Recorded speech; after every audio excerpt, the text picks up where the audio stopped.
To, on the crypto side, address a question that we've been getting quite frequently. You can tell how convinced we are that deflation is the higher probability. And we know that's way out of consensus, and that's where we like to be. But many wonder how we could be positive at all about Bitcoin if we're not worried about inflation. Well, I think 08-09 is a very good reason why. Why did 08-09 almost melt the financial world down? It did so because of counterparty risk. And what we've just seen in the crypto market is really interesting. It's been cut in half, 2 trillion to 1 trillion, the ecosystem, the entire, in the last few months.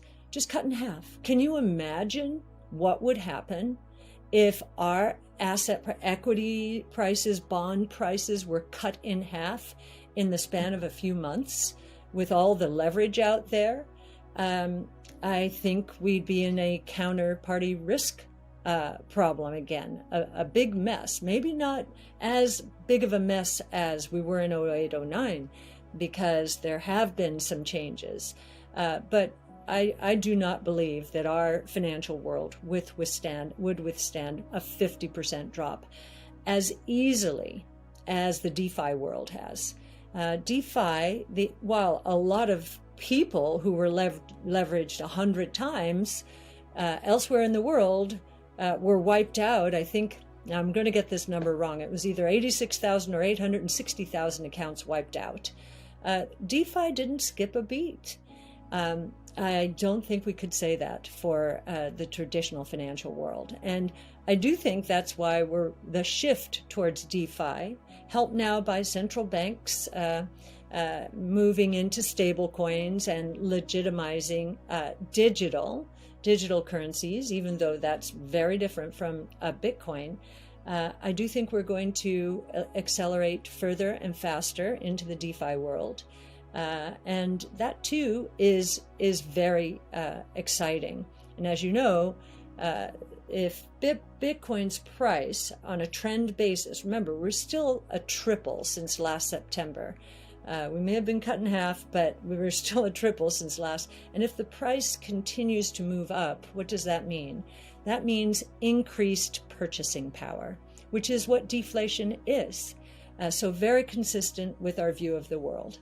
Just to talk about a few other disconnects here, we also learned that in May, disposable personal income dropped 2% month to month, again, mostly because of stimulus checks having been sent out, and that's the base against which we're comparing May. And the saving rate dropped to 12.4%. Now, 12.4% is still high by historical standards. Right before the coronavirus, we were at 8%. At the peak, we were in the mid-30s. So we've come a long way, but we could go further down in terms of pulling savings down in order to fund purchases. So we'll see what happens there. Another curious thing we learned was retail inventory. Retail inventory in May. Now, retail is mostly goods. Retail inventory fell 0.8%. Now, and that's after a drop of 1.6% the previous month, while industrial production is going up 0.8%. So that's where kind of the light bulb went on for me. Could it be that the inventories are not going to be at retail stores? They have backed up into the consumers' homes. And that's why consumption might disappoint the retailers going forward. I think the consensus expectation, the consensus short on in terms of currencies was on the dollar at the beginning of this year. And the dollar is not going down. And that's also consistent with the bond yields coming down, surprisingly. Now, it is true that our bonds are offering, even at this low rate, 1.4%, 1.43%. they're offering more than the negative yields elsewhere in the world, Germany and Japan. But that's been true. That's been true for a very long time. So at the margin, that we do not believe has made the difference. What could be making the difference in terms of the dollar going up is this notion that the terms of trade are not going to turn as much against the United States in the form of higher corporate tax rates. And in fact, this 15% minimum tax will hit everyone in the world. Now, it will hit disproportionately some of the very profitable tech companies who have been able to manage taxes globally to very low levels. But that, again, it's true for everyone. So at the margin, maybe that is why the dollar's going up.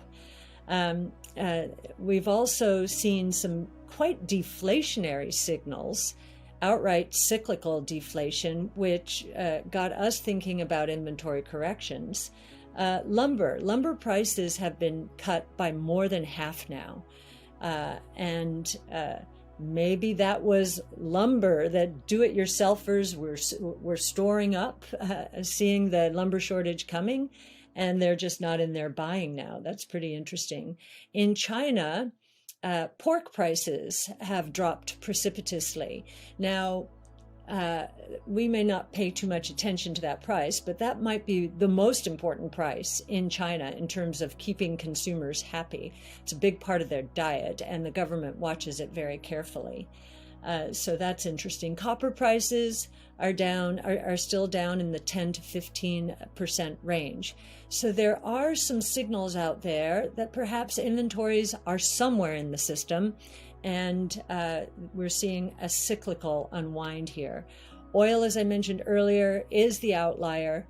We'll see what happens with the OPEC meeting. As of this recording, I guess they had not come together on any agreement. I know the UAE wants its base adjusted upward before agreeing to a 400,000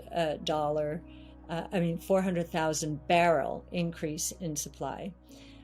So we've been wrong on oil prices, but I will say the higher the price goes, the more demand destruction there will be, because there will be an even bigger incentive